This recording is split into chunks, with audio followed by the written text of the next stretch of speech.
And when Saul's son heard that Abner was dead in Hebron, his hands were feeble, and all the Israelites were troubled.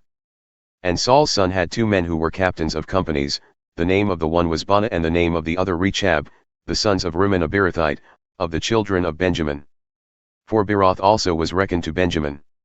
And the Beerothites fled to Gittaim and were sojourners there until this day. And Jonathan, Saul's son, had a son who was lame in his feet. He was 5 years old when the tidings came of Saul and Jonathan out of Jezreel, and his nurse took him up and fled.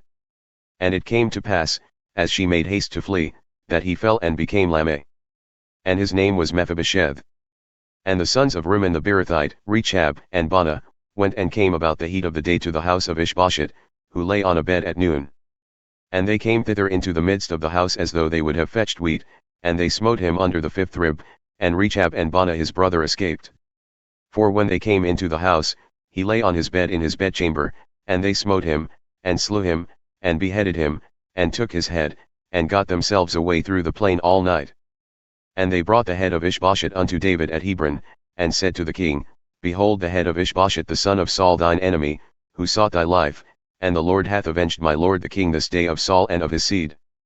And David answered Rechab and Baanah his brother, the sons of Rimmon the Beerothite, and said unto them, As the Lord liveth, who hath redeemed my soul out of all adversity.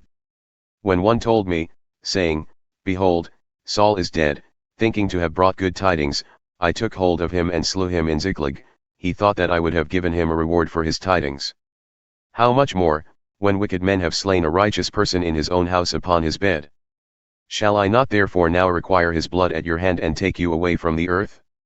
And David commanded his young men, and they slew them and cut off their hands and their feet, and hanged them up over the pool in Hebron.